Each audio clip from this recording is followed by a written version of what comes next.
Hello, everyone, and welcome to episode 227. And yes, this is the last episode of the May 13th of the Kouryer podcast. The four episodes I did, this is the fourth one. And our today's guest is Miss Anna Havaska Svab. She's a concept artist as Shotgrid coordinator at Play and Go from Budapest, Hungary. And yes, Shotgrid coordinator is a role that was new to me, and we will talk about it and discuss it on the podcast as well. So no worries about that.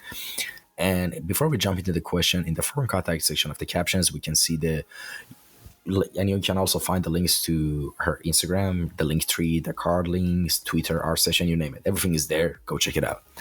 And yeah, also in the Gumroad, there's a Gumroad link as well. There's like a free daily sketching brush for Procreate. So if you're interested in that, that's kind of interesting. My previous guest, before you also had a Gumroad with the Procreate brushes. It's kind of nice, funny coincidence. It's kind of I don't know that was the thing, the place where to put it, because I always found brushes there whenever I was interested in somebody specifically, whichever brushes, but I don't really use brushes, just the ones. Yeah. All right, so let's jump into the first question, signature question of the podcast, where I ask everyone, which is, give us a little introduction on how we got into the world of visual arts, and basically tell us your origin story of, how you became an artist. I don't really know how common it is, but I am that weird type of person who actually came from art. Both of my parents were in art and still a little bit in art.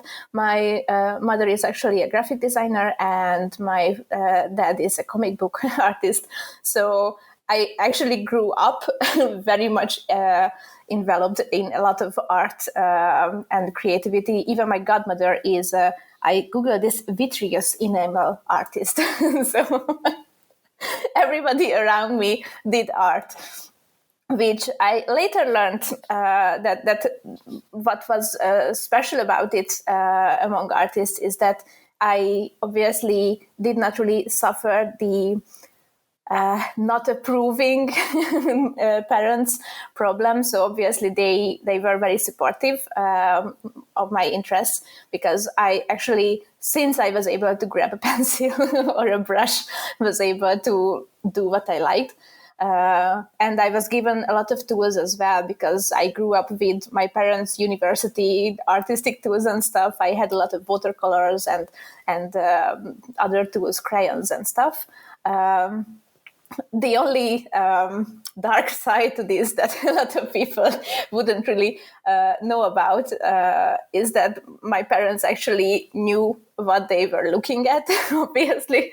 So whenever I showed them my stuff, it's not that they weren't supportive or that they didn't praise me for what I did and what I achieved, but they also had the critical eye as well. So they were able to tell me that, hey, the proportions, you messed that up. Hey, the values there is not that's not correct. Or hey, let's here take this anatomy book and study a bit more about this one. So it was very kind of a interesting upbringing for myself, because I obviously did not really face a lot of challenges a lot of other people do whenever their parents are not really happy about them pursuing art. But yeah, I was very much driven to get into it as much as possible. I did not really have that many how to say this, illusions about it, because I obviously knew a lot, and my parents knew very well how difficult it can be to make it as a successful artist. But I actually, my dad was very much into fantasy books and stuff, so I got introduced into that world as well very early on. So I started doing a lot of illustrations, and I obviously had my anime phases in my teenage years. So I pretty much drew whenever I had the chance. I was kind of a graphomaniac, if that's the term. I drew on every possible surface that I could find. I obviously never had any kind of shortage of of paper and drawing materials, because we had tons of paper, drawing stuff, and scrap as well. So yeah, it was always my emotional support, passion, slash even in my teenage years, I started to get into a little bit of illustration through my dad as well, because he was working with publishers, and sometimes I got into that. So that was very early on my kind of fixed vision that, hey, I am going to be a visual artist. And because I got into video games as well, I kind of had the dream that I am going to be one of those featured artists, at least in the credits, after a very big AAA game. Since then, I wouldn't say that I gave up on that, but that's not my main goal anymore. But it was enough for me to get into basically visual arts as a professional way of living, basically. All right. And were you originally studying art and design, or were you pursuing another career path when you were like, in your high school years? And of course, that's when usually people try to think about, their future, if they should go to college and stuff like that. How was that path for you? Well, to be honest, it wasn't a little village, but it wasn't a big city as well, where I grew up. We had an art school in that city, but to be honest, by the time I actually decided that yes, this is going to be that my profession, my actual profession, I kind of ran out of time to switch schools without actually repeating years. So I kind of managed to go through normal high school, and as a side thing, I started going to art classes with teachers from that art school. And by the time we kind of had to start thinking about university and additional learning, I started to apply for these, oh God, what is the word for it? These prep classes for university. Obviously, it had a lot of extra struggles because I had to actually travel to the capital every weekend, for example, for those classes. For the Hungarian University of Fine Arts, I went to at least a few, maybe 4 or 5 of these prep classes. And so I had a lot of material to actually give to the university when it was application. But I did not get in for the first time or the second time. So it was a little bit of, it had its up and downs. So obviously it took me a long time to actually get there. And then by my third try, I actually got in, and then I left it after 1 year. To be honest, I very quickly realized that it was not for me, at least the academic approach to art. And because I never really stopped drawing, I still, in that all that time, I still kept drawing. I still had some paying jobs with smaller companies. I worked on mobile games and stuff. Nothing big and fancy, but it was enough to pay the bills. So I really got into a lot of prep school stuff for university, and I do believe to this day that they were the most valuable lessons that I actually had before I got to university. I don't really feel like I got too much from university. That was one of the main reasons I left it. So I kind of made some connections, at least enough connections that I was able to jump from one small company to my current company, for example. So I've been there for 5.5 years now. All right, awesome. And the next question is, what is your main branch of design that you're focusing on right now? And tell us about your experience from the start of it until now. Of course, in the introduction, I mentioned you're a concept artist, but what exactly are you specializing in concept art? Yeah, to be perfectly honest, I usually, and in my early years, obviously, I mostly sketched. A lot of sketches were done all over the place. And then, because my parents actually purchased a very, very early digital tablet, to be honest, I tried it out as well. So I started to dabble a little bit in digital art very early on as well. But I never really got that much the hang of it. It was always mostly the sketches for me. I really loved those, and I did a lot of digital art in my work in the smallest companies, and then that was how I got into our current company. And I don't know if anybody knows, my company makes slot machine games. They have very, very refined, very much rendered, nice item symbols, illustrations in them. So I kind of got into that. I was a very good finisher, if I can say that. So if somebody was not really that much experienced in digital art, I was kind of the person who got to finish their work. So I was doing the last 10 to 20% on the symbol to basically polish it.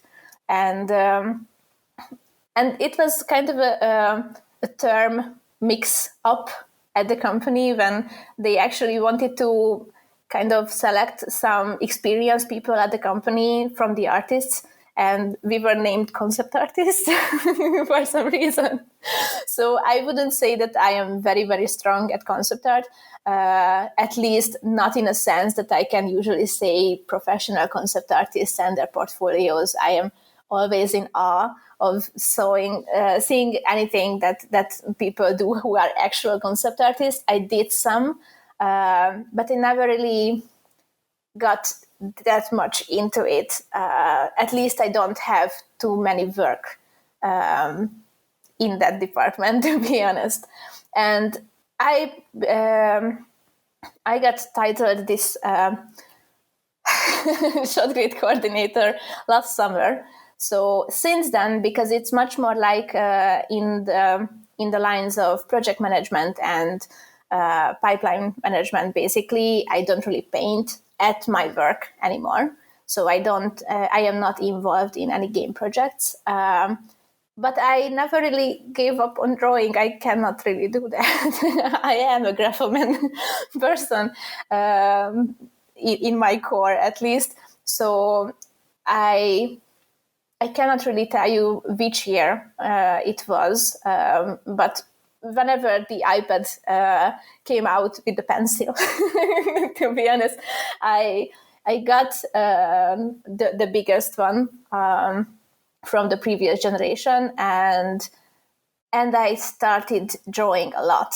One of my biggest inspiration was Evan Melamundsen, who did 1 year drawing challenge at that time over Instagram, and that was love at first sight, to be honest. So I kind of decided that, hey, yeah, I am going to try that one. So I think the first one that I did was in 2017, and I did the challenge. I did a whole year of sketching, basically sketching every single day and posting every single day. And then I redid that, I think 2 years later, and I am doing one right now as well. So I am sitting down every single day, sketching something and posting it on nowadays it's just Instagram, but on previous challenges I posted them on ArtStation and Twitter and Facebook as well. But to be honest, I got a bit tired of all the social media work, so nowadays it's just Instagram.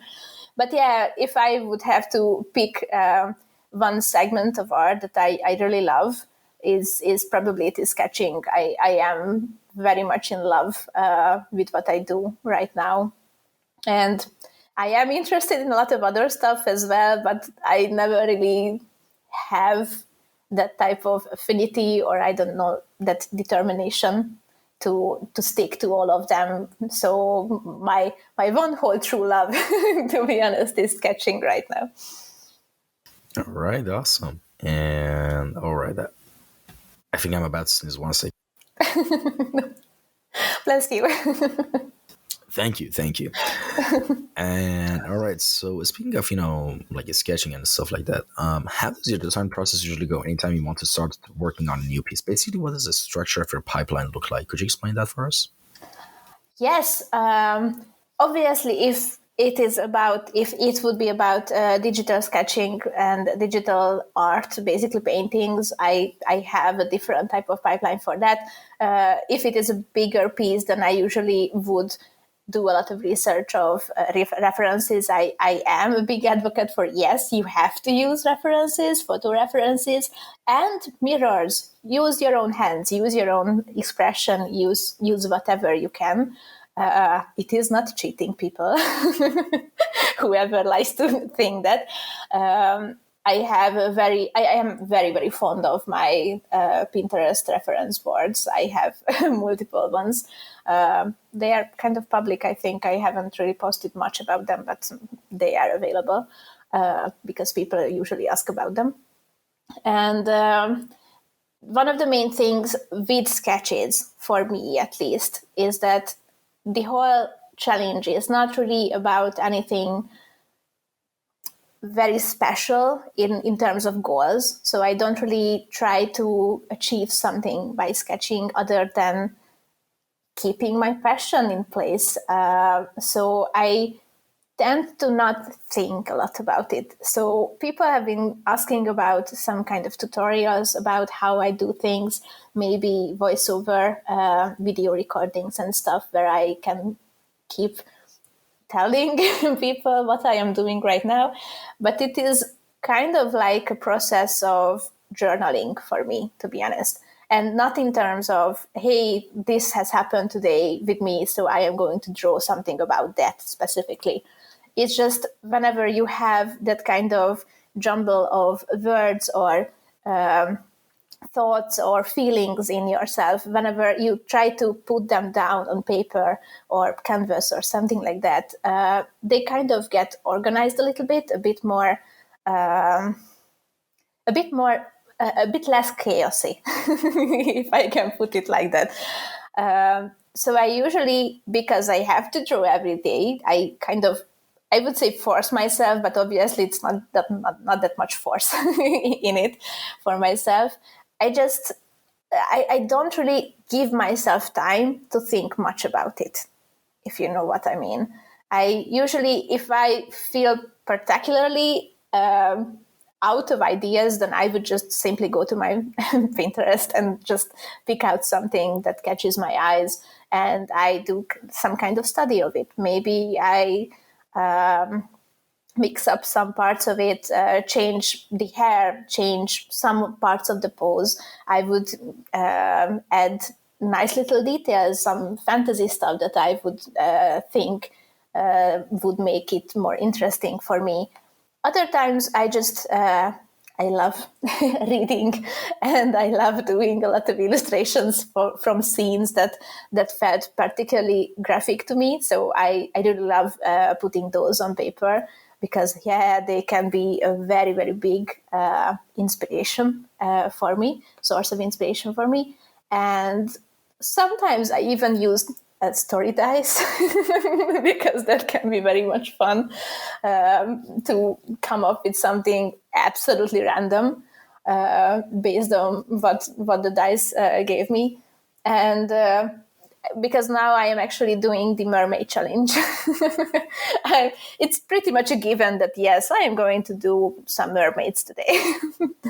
That's not really that complicated to come up with.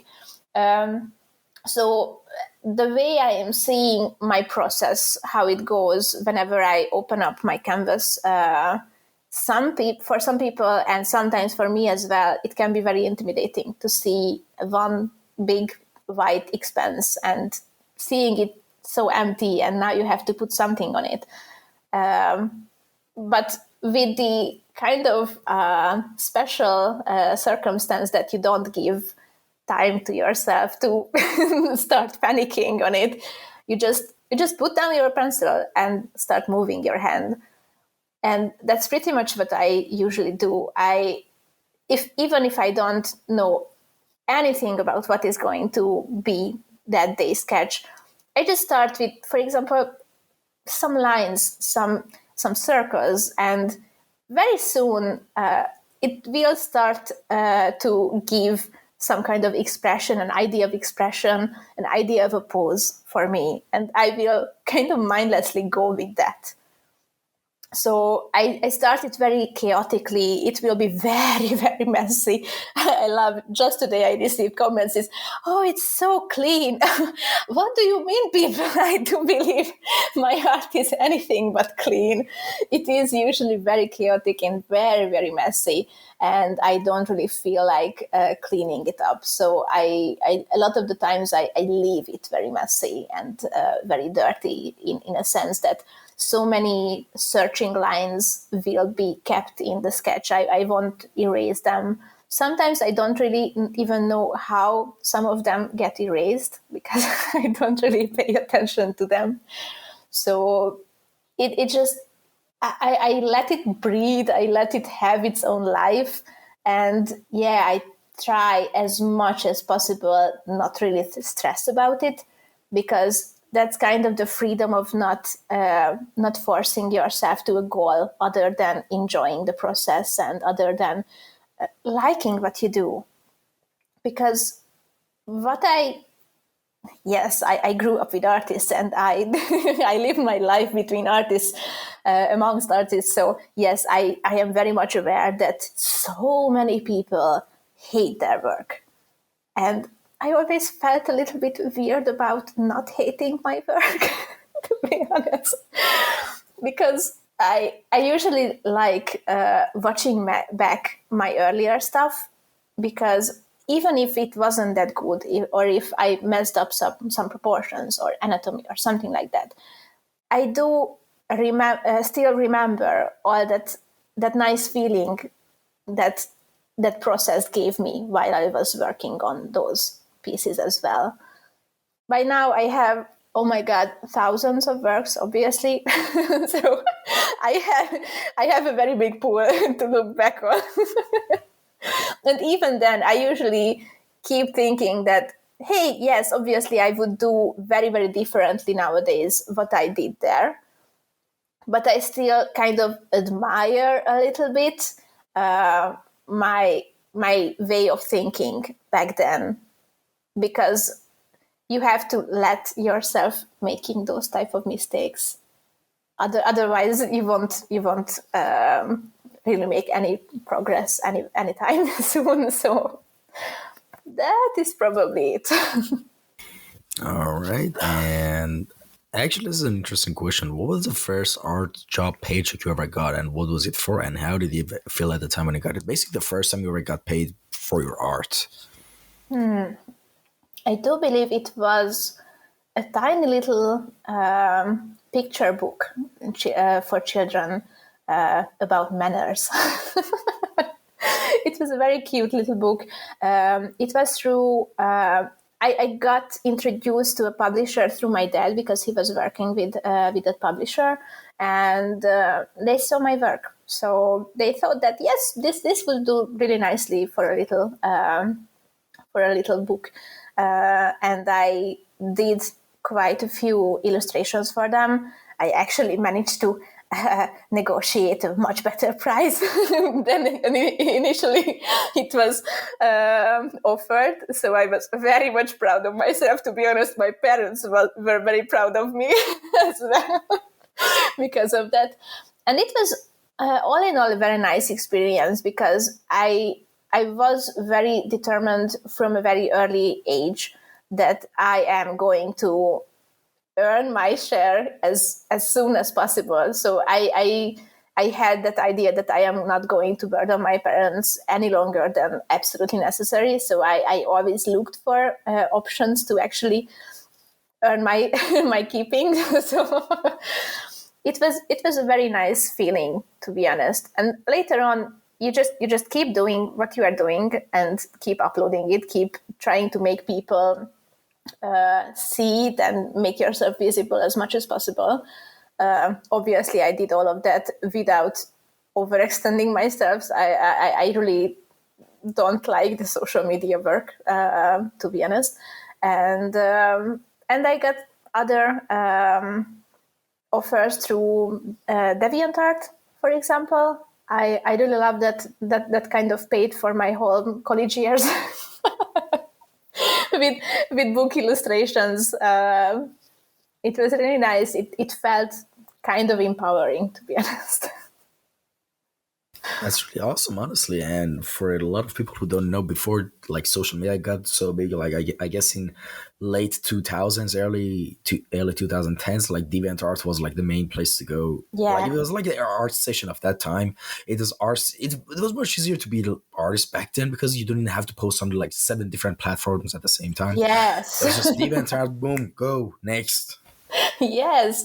No, it was, to be honest, it was very, very hard for me, difficult for me to adapt to all of the new platforms that, hey, you have to be present now here and here and here. And even DeviantArt had all of the links, the external links as well, that, hey, do you have a Tumblr? Hey, do you have a Twitter? Hey, do you have something like that? And you had to basically put all of the links there because a lot of people were, it was impossible to actually follow somebody just at one place.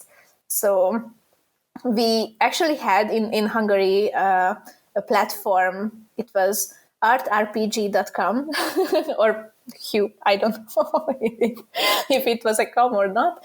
And it was kind of a nice, neatly organized central place for Hungarian, mostly fantasy artists at that era. And I actually got a lot of my current connections from that place before it. I do believe it is still up, but very, very few people are using it. But it was wonderful, to be honest. So after that, I discovered DeviantArt, and then everything, expanded. To be honest, I wasn't really able to keep up with all the stuff. And obviously, as a very teenager / young adult getting into their young ages, years, weird words there, kind of learning how internet worked, how web pages and which platforms were designed for what. For example, to this day, I believe I have my Tumblr, and I don't really tend to that, but I still get a lot of notifications that, hey, somebody like this, and it's still going. But I was not really sure about how it should function, because for me, it wasn't really that prominent platform, to be honest. I sometimes uploaded pictures, drawings, and other times I used it for blogging my thoughts. And no, I kind of very much left it in the past because I felt that no, that's not going to happen very often. So over the years, I kind of gravitated toward platforms that I can just upload pictures and leave it at that. So yeah, I remember DeviantArt was actually one of the first art social medias I made back in 2000. Damn, I was 18, I think, when I first made my DeviantArt account, and I'm 20. I become 26 in 2 months. So it wasn't that much long ago. It was 8 years ago, but it's still, even 8 years ago, DeviantArt was active, Like I remember, like I followed some senior concept artist guy that worked on Halo, and it wasn't like a trend. Like I think, correct me if I'm wrong, but that DeviantArt was like the trend and meta that whenever you followed someone, they would send you a message that, oh, thanks for following me and liking, or it had that feature for a while. I like think observing or watching. It does something like that. Yes, because and that got a little bit chaotic for me as well, to be honest, because you then groups got introduced as a feature, and then I don't really know if the daily deviations were a thing from the start or that came later on or not. But yeah, it was very much for the space to actually network with people as well. And yeah, boy, I miss there it. were llama points, if I'm not wrong, right? Yes, Llamas. yes. That was a later addition. I do remember when they got introduced. So Yeah. I never really understood what that was about. I didn't do either, but my monkey brain had the urge to collect more for some reason. Yeah, because I came from the era where we had the virtual pets as well. We had I don't know if it was an international or just a Hungarian thing. We had the camels. Neopets? The digital pets on a website, and I think it was something called Neo. I never tried it or played it, but I think there was something called Neopets, if I'm not mistaken, that was super popular. Maybe, yeah. Let me check actually. Yeah, I think it was Neopets. Yeah. Nice times. Yeah, Yahoo Messenger. Well, I remember when I was a kid, that was. Oh, sorry. Yeah, go on. Sorry. Go on. No, I just thought for a while that those llamas were going to be those type of pets as well. That no. No, I think the llamas were just the name of the credit points, like brownie points you would get on the website for being active, I guess. Yeah, you would And earn now, badges. Yeah, and it's getting even worse now. You not only have to have your own Discord server, you need to be active on a lot of Discord servers. And a lot of Discord servers have these bots where they give you points and credits to, as much active you are. And you need to, it's getting like, I don't know, maybe my brain is kind of like old fashioned in a way. Yeah, we are getting old. It's not for us. Yeah. To be honest, no. I do feel like now that I am in my 30s, that I am getting old. I am becoming another generation from. Basically, I get separated from a lot of stuff that I really loved and were very trendy in my earlier years. And I still feel like that, hey, yes, I do identify with these type of platforms, and I do have my memories of them. But now they changed so much over time that yeah, I kind of I missed the train, or I don't know. So that ship has sailed without us. That went on without us. They left us at the station. Yes, now you are old. You are not allowed to come with us anymore. Yeah. It kind of feels like that. 3 years ago, there was lockdown. That's how fast it all passed by. Yes, we are actually very much in home office for years now. That triggered our moving and stuff. So it changed our lives so much, to be honest. And it's so weird to move into that very, very digital virtual space even more than we were living our lives a couple of years ago. So yeah, nowadays everybody has to kind of keep some kind of persona on internet and social media. It is so weird to have kind of courses and workshops and techniques on how to engage with your followers. And what the hell? I'm a person. I'm a very, very simple person at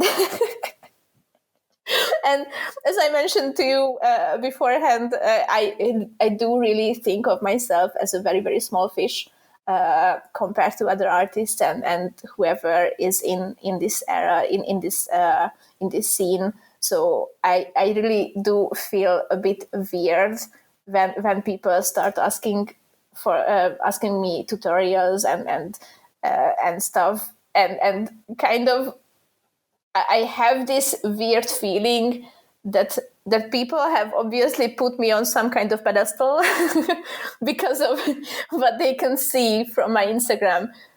But I really do feel very much humbled because all of the attention it kind of surprises me every single day how much people are paying attention to what I'm doing, and that obviously will, even if you don't really plan on maintaining this kind of persona, you will feel some kind of obligation to keep it up in some forms.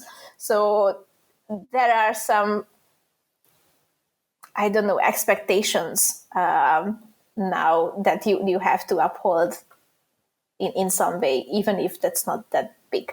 So yeah, it's weird. It is very weird to live our lives this much in the virtual space now. Because I know what you mean, but it's sorry, weird. go on. No, it's just weird. I'm rambling. Yeah. No, you're not. And yeah, I was just gonna say, I get what you mean. But honestly, think of it this way: maybe there's a lot of people who like the style of work you're doing. So I don't think that should make you feel weird when people ask you to make courses or tutorials for the style of things you're doing, because maybe you're their cup of tea, you know. And I'm sorry, I couldn't. No, I wasn't it's okay. fast enough to mute the microphone. I'm sorry to all the headphone users. I hope you're all right. It wasn't that loud. I do believe. Did this one in time. All right. I know the And struggle. yeah, they're really sneaky. Like sometimes they suddenly come up, and then Yes. you're like, oh god, here it comes. And Yes, especially during a gaming session, because I game a lot with my husband and friends, and whenever you have both of your hands, one on the keyboard, one on the mouse, and you don't have enough time to reach the mute button in time.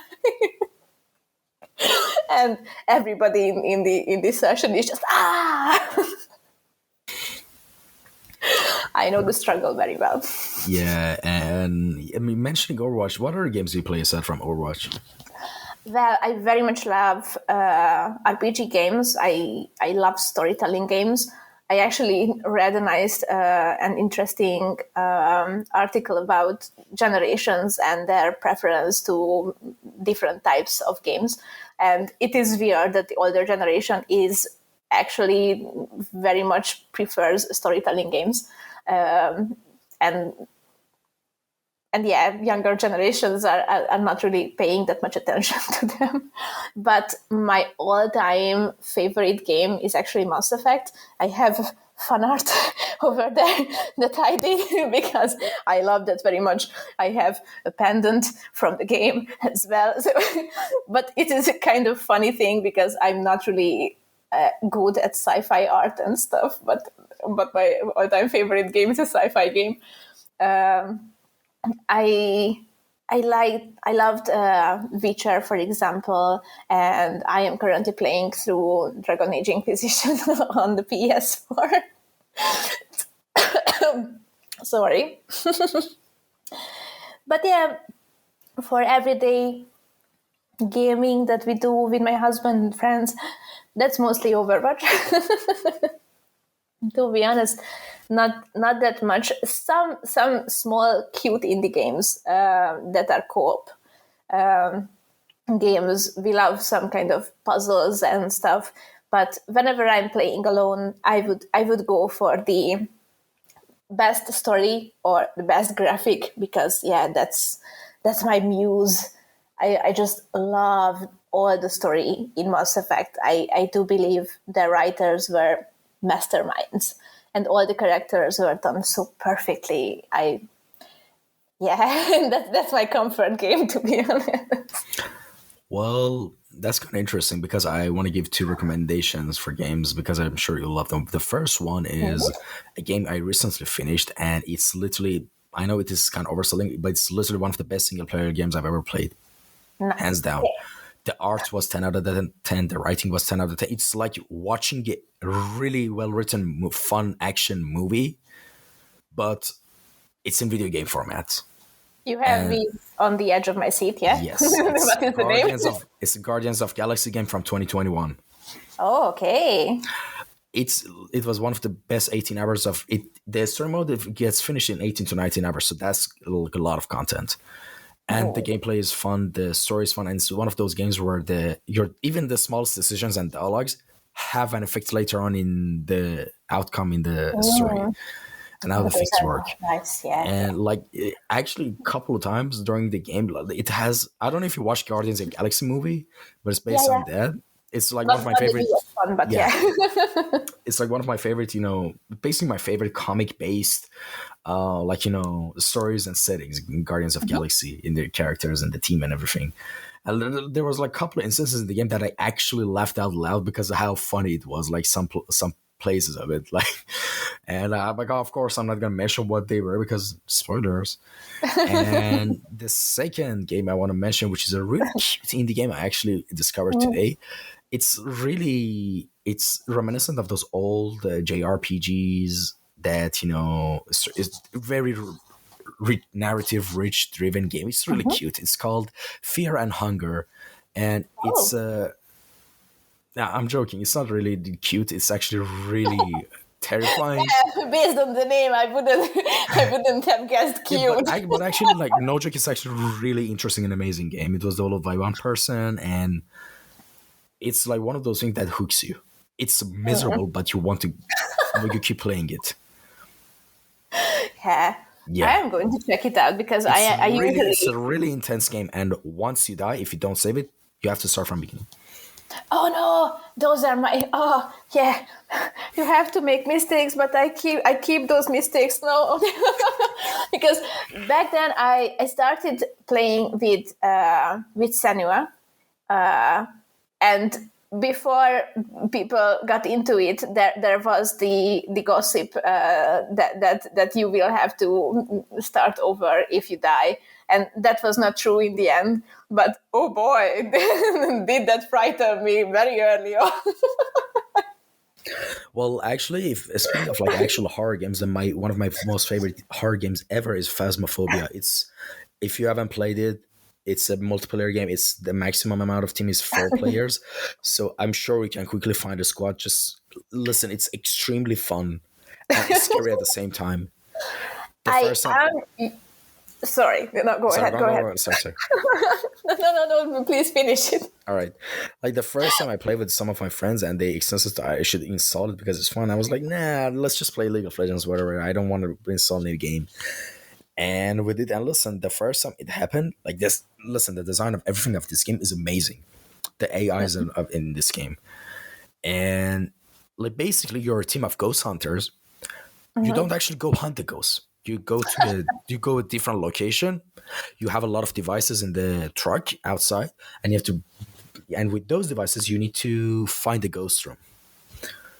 And when you find the ghost room, you need to find enough evidence. Usually each ghost has 3 evidence markers. So you need to test a lot of equipments to see which type of ghost it is. Then you should mark it and get out. And that's it. And during those times when you're in the house, your sanity level drops. And as your collective sanity drops, the hunts and the ghosts become more dangerous and they start the hunts. And when the hunts happen, everything goes dark.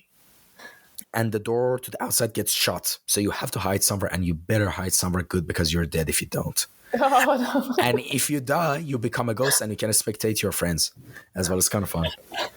And it's really scary. They sing scary songs, ring around the roses. And there's different type of, there's one that crawls like spider. There's one like a little girl. There's one there's this huge tall guy with an axe. And listen, it's extremely... when you're in a closet and you hear the sound design is amazing because it's 360. Yeah. If the ghost is coming from that, you think in real life, oh shit, it was behind me.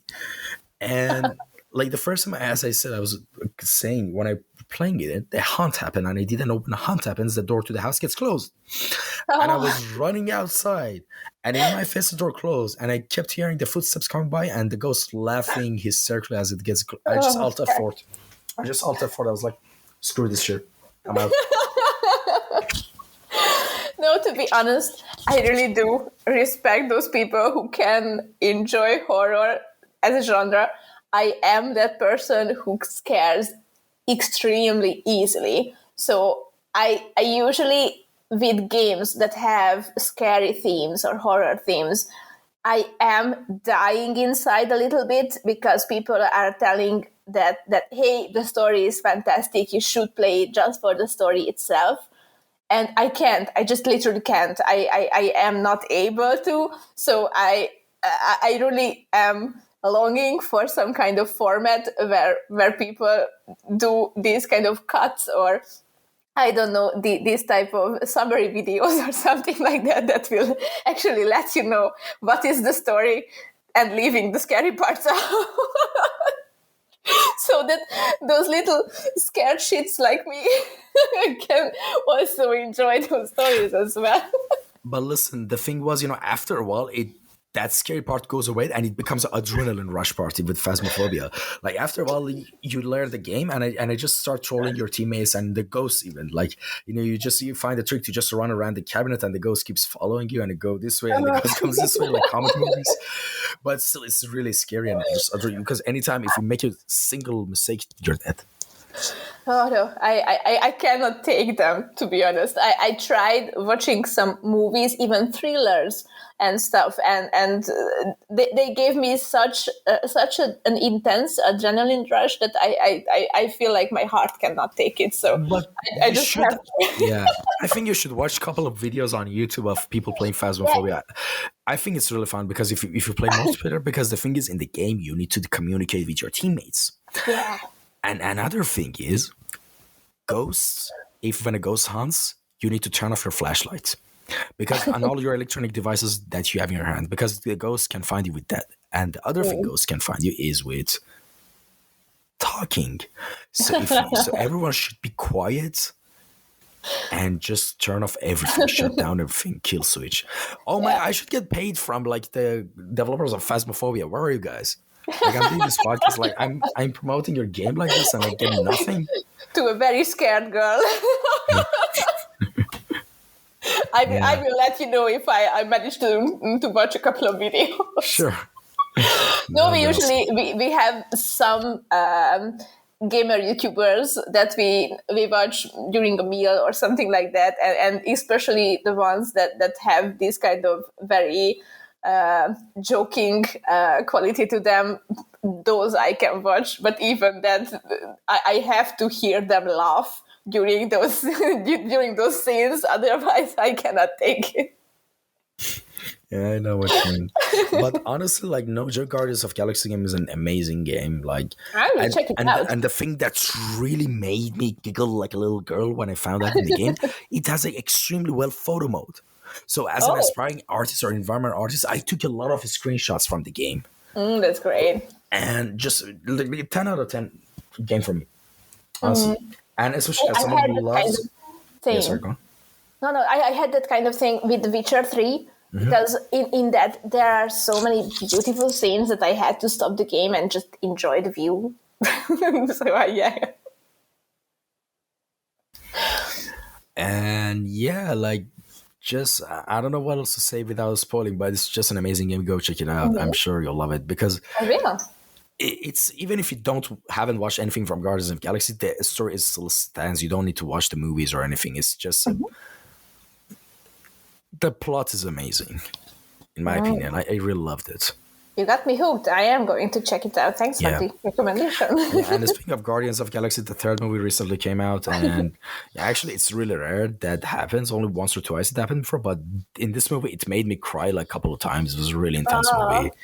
I loved it, but yeah, it actually gave me PTSD flashbacks or something.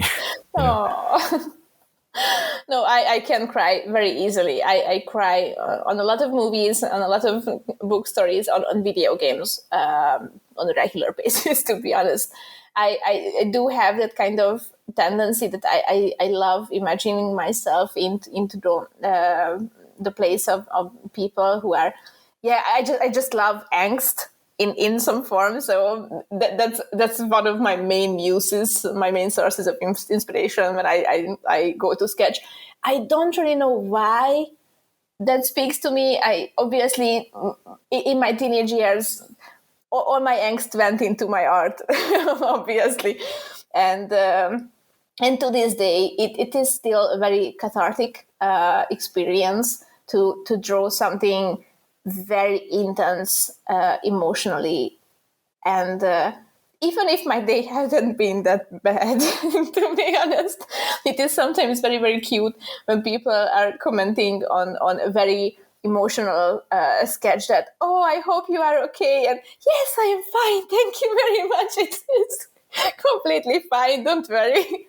It just sometimes feels very, very nice, like a good workout or something, to put all of that on paper in some forms. So Yeah, I think because your those personal stories are type, nice. I think you're really extremely sensitive empath, if I'm not mistaken.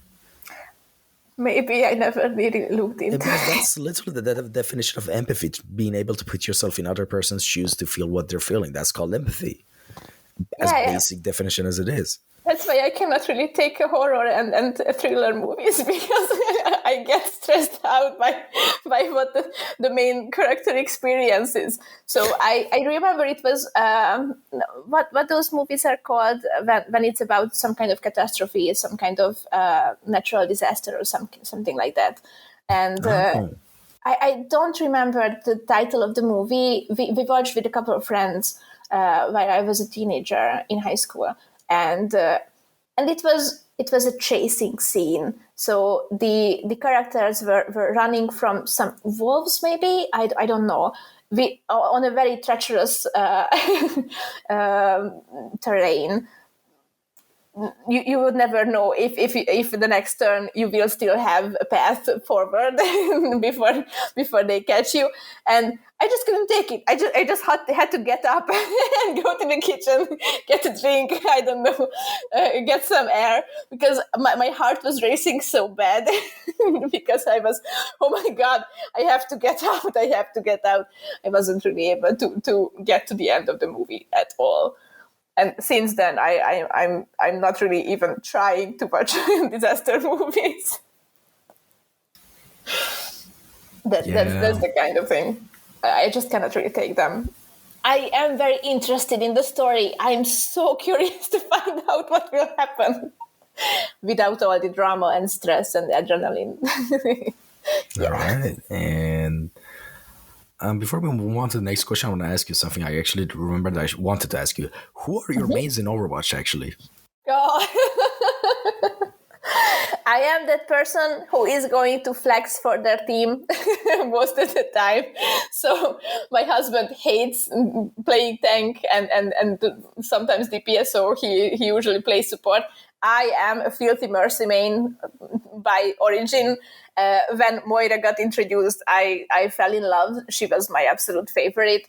For a long time, I played Zenyatta, and then when I started flexing a lot, I was put as a tank a lot of the time, so I got into Zarya.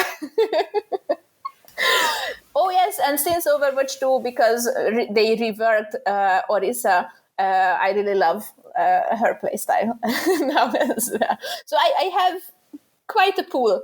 If I actually get to be a DPS, then I am going Pharah, if I have a Pocket Mercy, obviously. And I will destroy everything.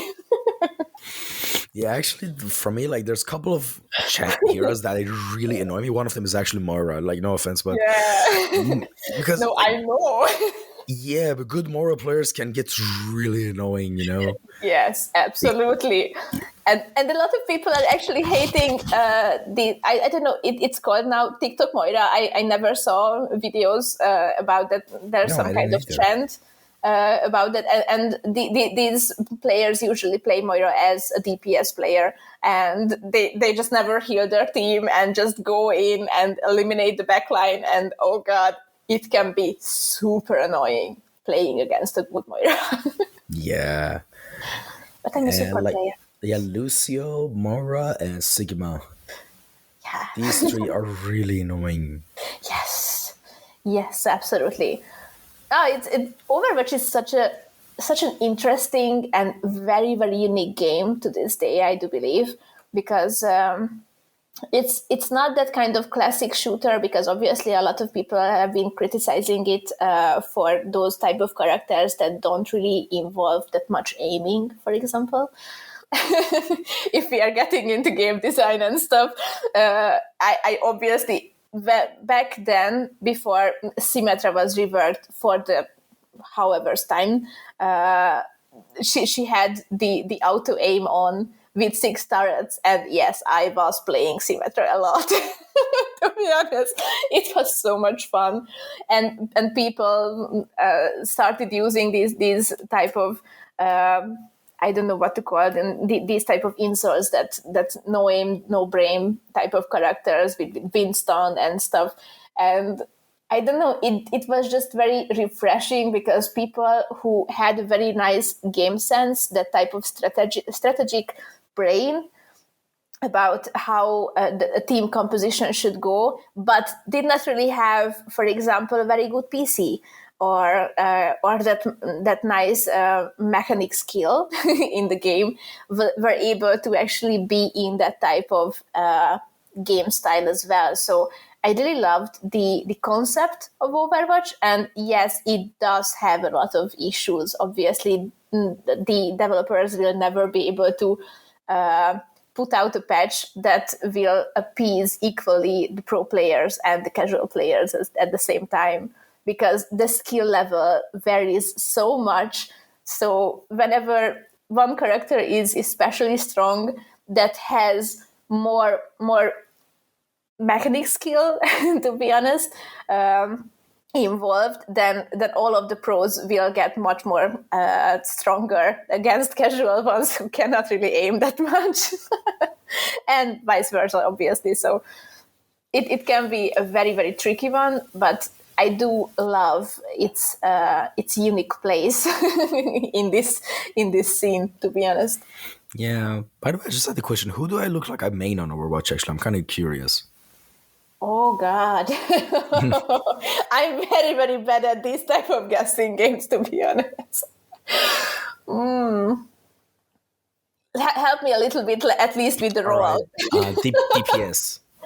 With DPS. I only main DPS. I don't play tank or support at all. I'm not good with them. You feel like a very, very solid soldier player, or maybe a Torb? Your first guess was absolutely correct. The soldier is like one of my mains. Like I have 3 mains. Soldier, like the first one is actually Junkrat. Oh, I had that guess, but some people take that as an insult, so I wasn't. I look normal here, but I'm insane actually. Like, listen, actually, I talked about this with someone else today. For some weird reason, in every single game, I get drawn to champs that use explosives. I don't know why. Like in Dota 2 is Tekis, in League of Legends is Ziggs and Tristana. I don't know, in Valorant is Raze. I swear, I'm not even kidding. I recently realized this, that, I love bombs and explosions and jumping a lot, I guess. And like of course, in Overwatch is Junkrat.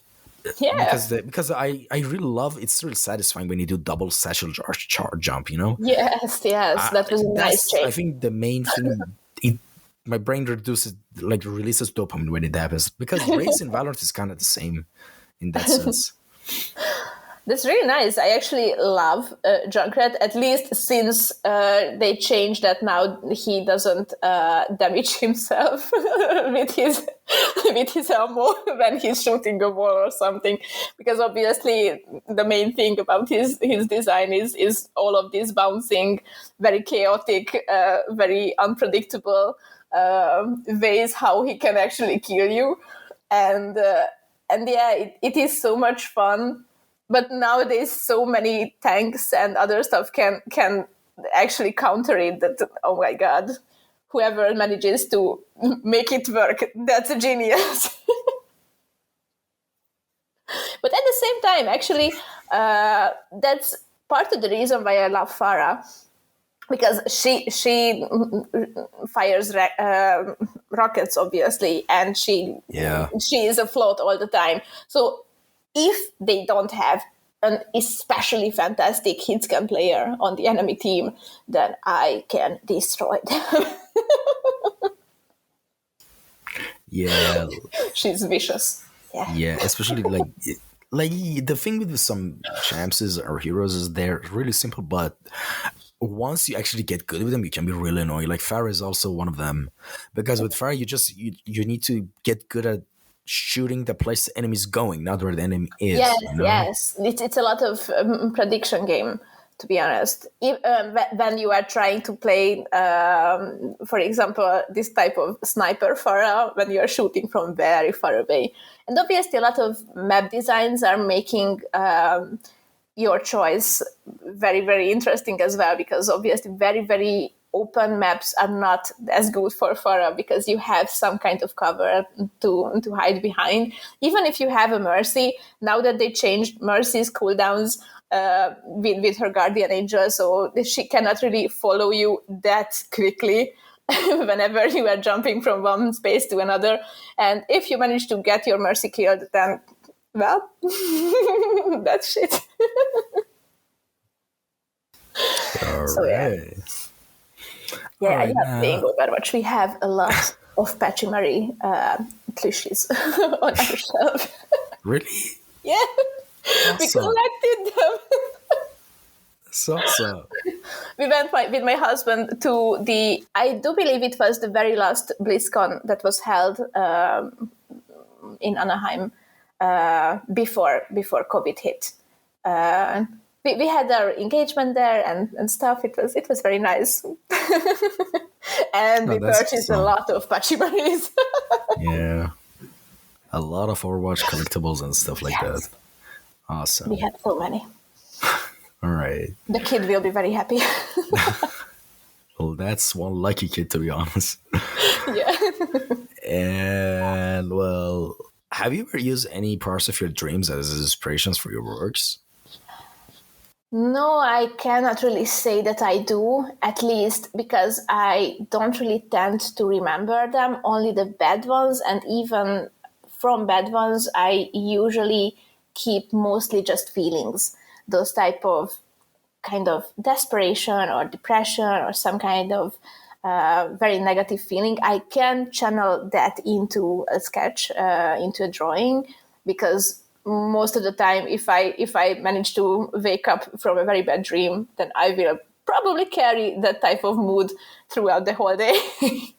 Hopefully I can change that, but a lot of the times it won't go away that easily. And I will probably incorporate that in some ways into a sketch, but not a direct translation, because I remember very, very few dreams, to be honest. All right. So, yeah. And who are some of your favorite artists and designers that have inspired you the most? As I mentioned, one of my absolute favorites were Evan Melamundsen. I really hope that I don't butcher his name. I actually managed to meet him on an IFCC a couple of years back. It was really nice. And otherwise, well, I have a couple of them, but I don't really have that type of fan mentality that I keep them very much in my mind. I do really adore Charlie Bowater. I really do hope that I didn't butcher her name as well. I love all of her work. For digital painting, probably she is my biggest inspiration. I aspire to reach her level of rendering and expression. It's fantastic to see. Even her tutorials, she has a couple of videos on YouTube, for example, and I purchased a couple of them on Gumroad, for example, and without even any kind of voiceover or something like that, if I want to get into the mood of actually painting, because sometimes I paint, not too often, but sometimes I do, I will just start watching a little bit of her videos, and it will put me right in the mindset of actually how I want to render, how I want to approach a painting. And I do have a couple of very, very talented artists that I am ashamed that I am not able to name them right off the bat, to be honest. Some of my colleagues are fantastic artists that I work with. I do tend to share their work whenever they have something new on their Instagram in my stories as well. And I just like to bask in all of the new uploads of their stuff. before Twitter got a little bit messed up, I really loved Twitter as well, because I managed to somehow curate my following that I usually just followed artists. So my feed was actually a very chill place that I can only see basically art that have been uploaded, and it was very beautiful. All right. And what are you working on right now that you can share with us? Like, I mean, of course, there's always NDAs involved, but if that's not the case, what are you doing right now? Well, I'm mainly just focusing on daily sketches, really. So there is not really a bigger project that is going on. I have a couple of smaller commissions in the background that I am slowly chipping away. But yeah, back in a couple of months, or maybe it was already years. Oh my God, time flies by very quickly. Because I'm very much into D&D, and I was playing in a very nice campaign that I loved. I was working on a very big group illustration about our D&D group, basically, and that took me a while to finish it. Not many people are really looking at it, to be honest. It is pinned on my Instagram, but that's very, very close to my heart. Other than that, I am planning to actually do a couple of more refined, basically paintings of book characters and scenes that I recently read, and I had them in my mind, and I just know that with sketches I won't really be able to do justice to them. So I probably am going to, at some point, whenever I have the time, render them a little bit more as paintings, if I manage to get that. But I mostly just focus daily sketches nowadays. So yeah. Speaking of daily schedules, like there's something you mentioned and we discussed before we started podcast, which is this whole thing where you basically get a lot of like similar questions when in regards to how to start and all that stuff, and people usually like this rainbowy kind of answer, but the answer, as we mentioned, is usually just Yeah. learn and understand the fundamentals and practice. But if you want to elaborate more on that, what do you have to say? Well, yeah, most of the questions that I get almost exclusively all the time, the same ones, are how did you get so good at sketching or anatomy or some kind of variation of that? And what are your brushes? What brush did you use? And what I do really feel or sense behind that question is people suspecting or assuming that there is some kind of very big secret that artists manage to crack or some that manage to discover some truth that they need to conquer in order to be able to actually do the stuff they do, and that there is some kind of shortcut to get to that place where you are. And it is usually very disappointing, probably, as I I do believe people may feel like that when we tell them that no, there is no secret. I have been doing this my whole life. And at the same time, to not discourage people, it's never too late to start it. Because obviously I started as a kid, but I never said that, yes, I got to this place as a kid and I have been upholding this type of quality ever since. No, I have been drawing. I loved drawing. I loved learning about it. Not in an intense way, I might add. I just did. I just draw all the time, to be honest. And if you do something very much, very often, then it is kind of inevitable that you will get better at it. Even with muscle memory, you will just get that type of routine, that type of exercise in your hands, that your lines are more self-assured, they are more how to put it, you don't have to fear not being able to draw a straight line or do the type of curve that you wished for. I struggled a lot with that as well. I just did probably a lot more than some people did, who think that I probably just born with this type of ability. So no, there is no secret, but I do have that type of idea that probably some people are more obsessed with the goal, with the end goal, and with all the fluff that comes with being an artist who is kind of popular, so to put it. Because obviously it has that nice feeling of, hey, this artist is known, that puts them in some kind of celebrity position or something like that. As I mentioned earlier, I don't really am fond of that that aspect of being an artist, and they want to be able to do stuff right away without getting to that point. And that's actually my approach to drawing, is that I don't really have a point what I'm trying to reach.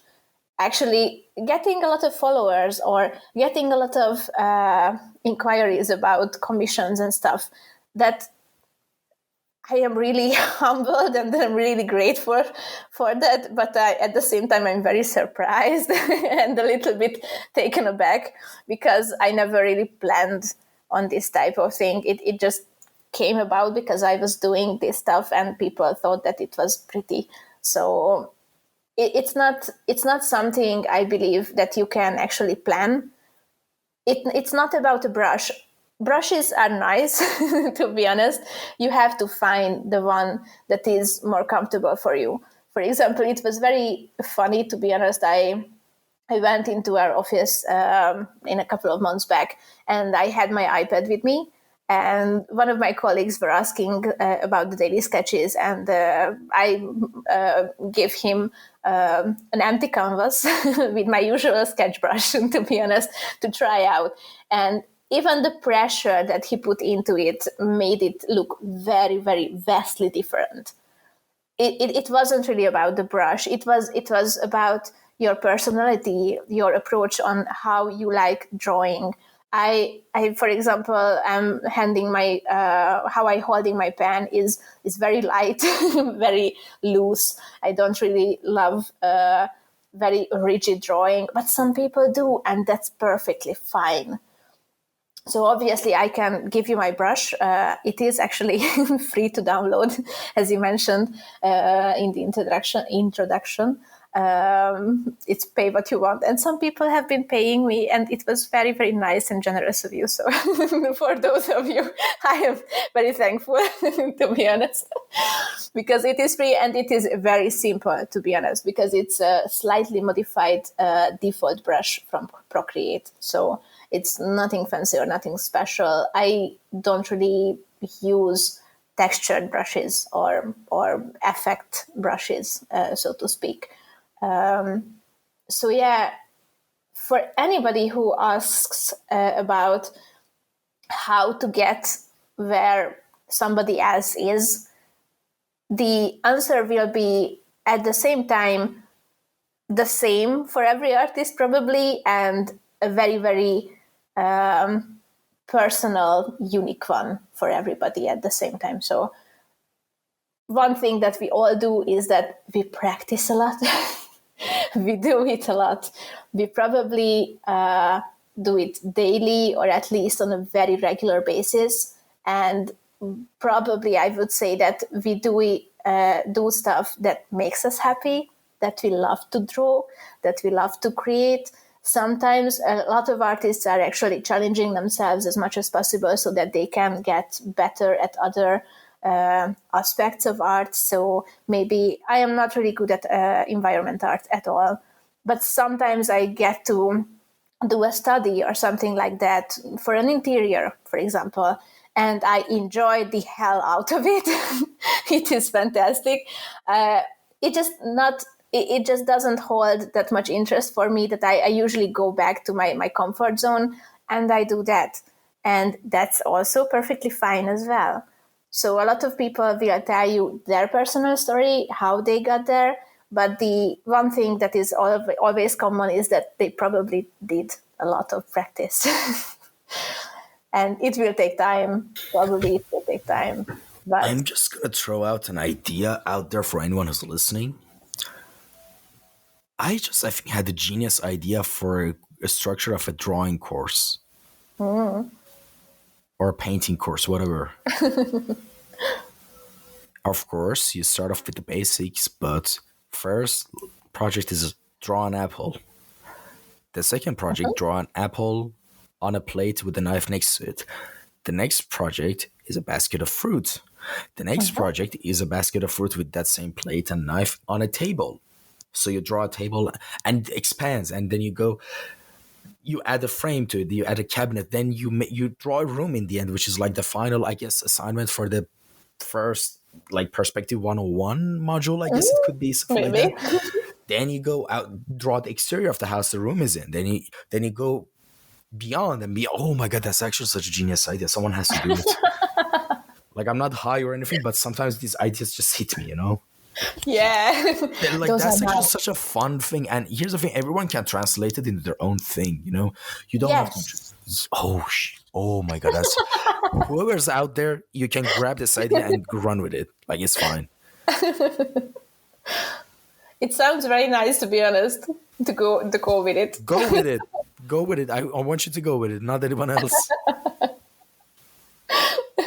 Sketching in that regards, that's actually that, because it kind of gamifies it, it gamifies the whole thing. It gives that mountain top look that when someone visualizes themselves before buying the course, ooh, what if one day get there? That's intrigue, that gets dopamine gets released in the brain. Oh, I want to go with there. Then some course that says, hi guys, let's go through this. This is what fundamental, this is what vanishing point is, this is what perspective is, this is what no.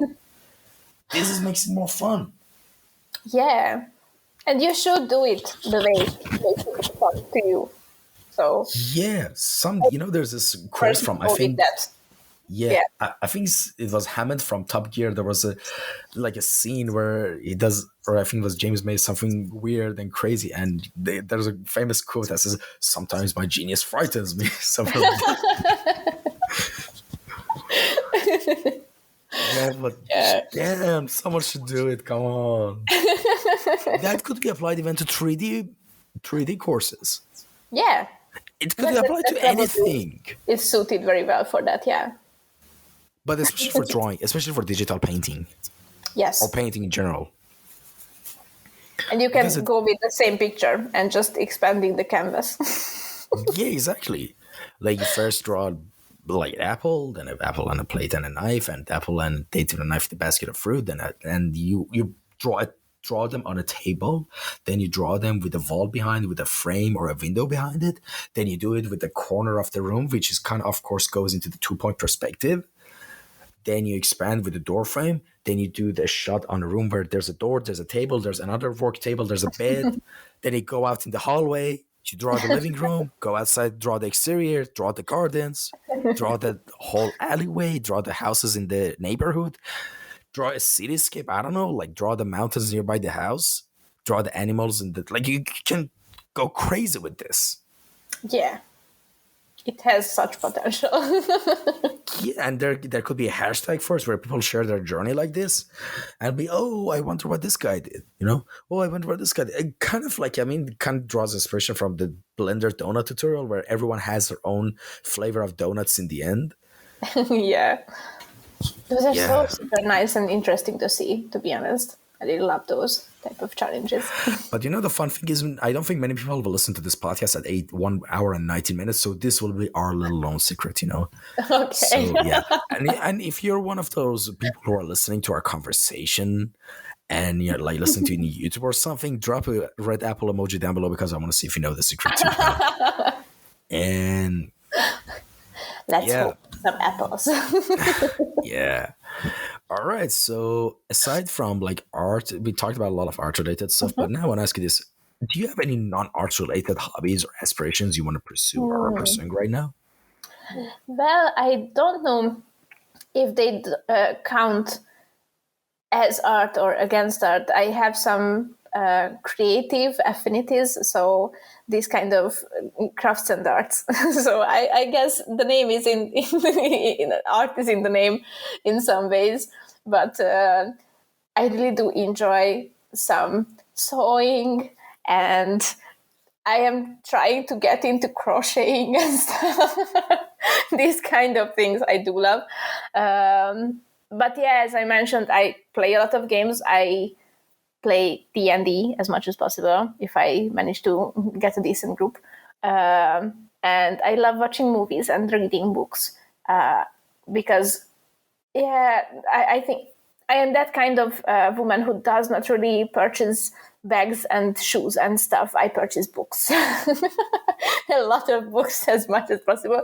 Mostly ebooks right now because we are still furnishing the house, so I don't have a proper bookshelf. So I cannot really put them in the house properly to store them. So I just purchase them in digital format. But yeah, we have a nice garden, which my husband tends to be honest. But I do enjoy spending time in it as much as possible because, oh God, it was a fantastic thing to actually move out from the city to the countryside, and I do enjoy the sounds of nature, to be honest. So yeah, mostly that, I would say. If I'm not drawing, then I probably am either reading, watching a movie, or playing video games. Honestly, I think what you guys have going on, that actually sounds like my dream life. I want to move to countryside one day as well. And God, yeah, I'm just gonna add another idea. I just had another idea we could expand upon. Like you said, you're getting into crocheting, right? Maybe you could start crocheting like baby sweater or suits with Overwatch themed, like like for example, Tracer logo or different champs logos I or am color 100% palettes.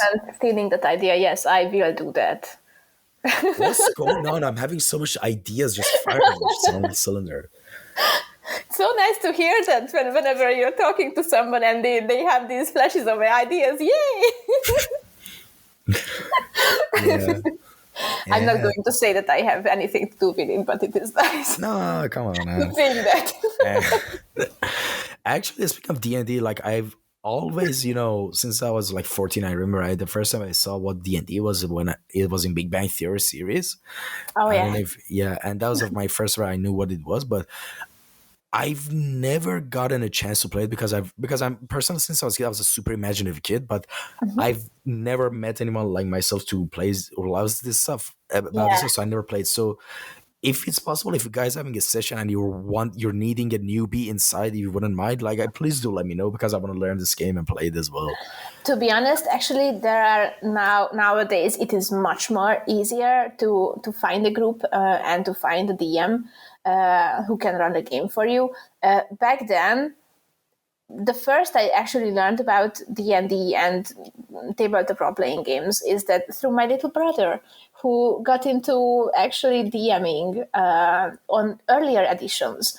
And we were very much like kids at that time. So he started playing with friends. He started friends over for playing sessions, and he started and tried as much as possible to involve me and my friends as well, but we weren't able to. I just don't, we didn't really get the hang of it.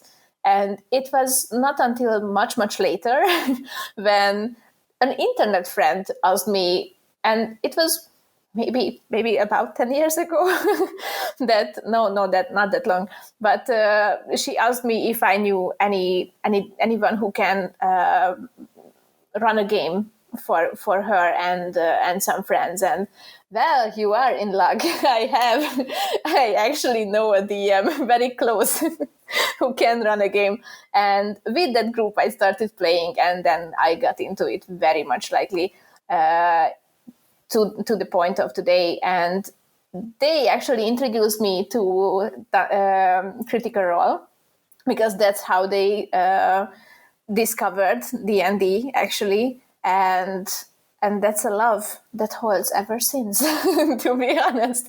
And nowadays at least there is an official Discord channel for Dungeons and Dragons, and I think D&D Beyond got merged into that channel as well.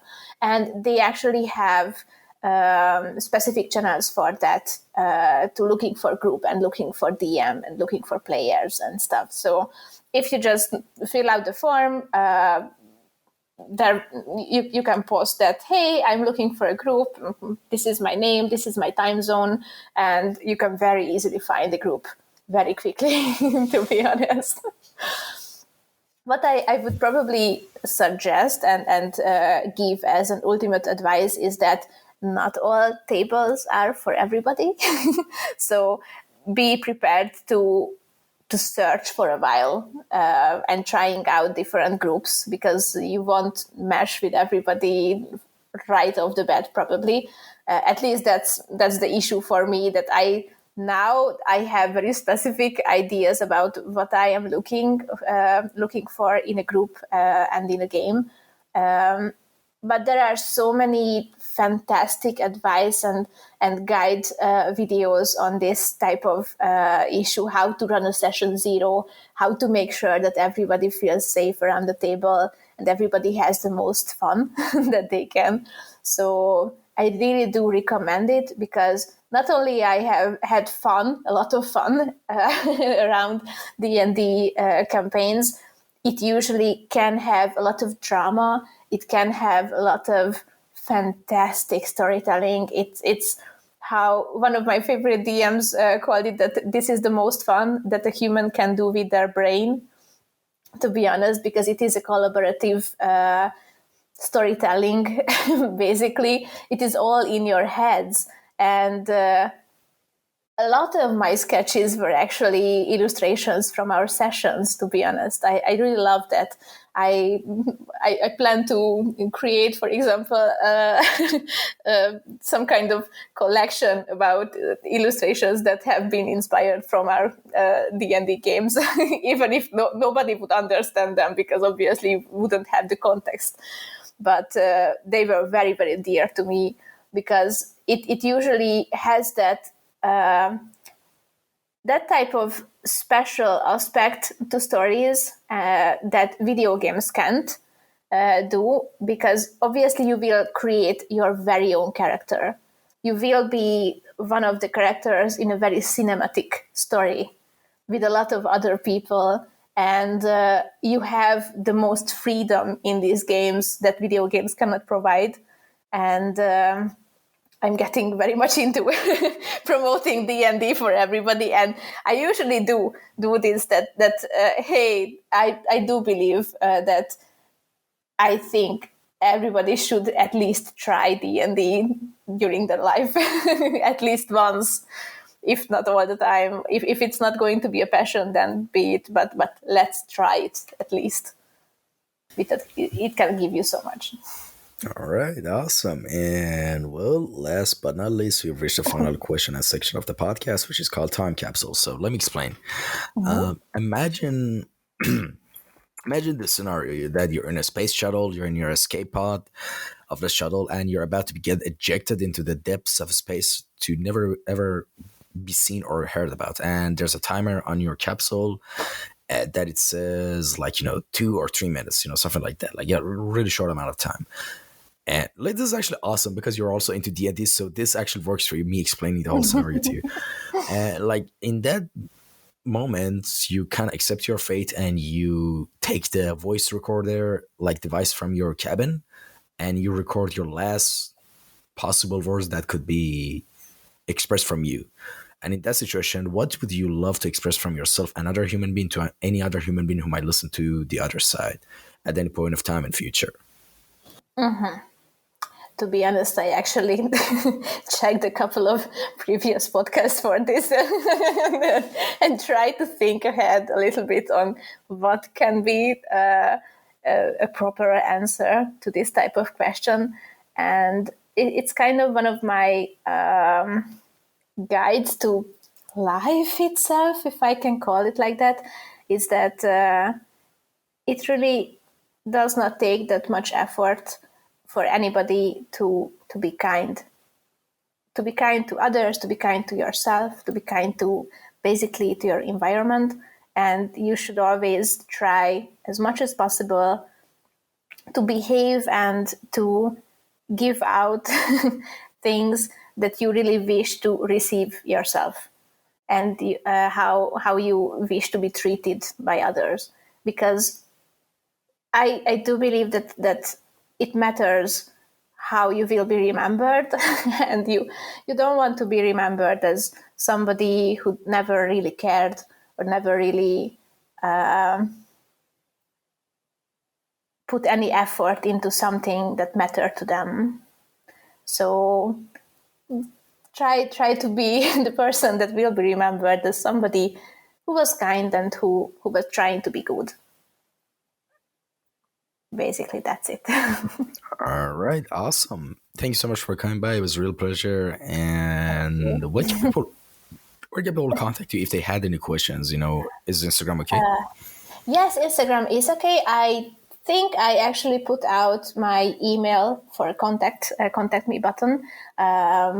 And I do prefer if people are contacting me in email, because I can keep that in focus much longer than in Instagram DMs. A lot of message requests get caught up in filters and stuff. So, but Instagram is probably one of the best places. So yeah. All right, you heard it, folks. And again, thank you so much for coming by, and thank you to anyone who tuned in to listen to this episode. If you've understood our little secret in the podcast, do drop it like a red apple emoji in the comments below so I know. And with that being said, as always, by the way, if there's any comments or suggestions or critiques, leave them down in the comment section down below. And as always, take care and see you soon till next episode. Bye bye. Thank you.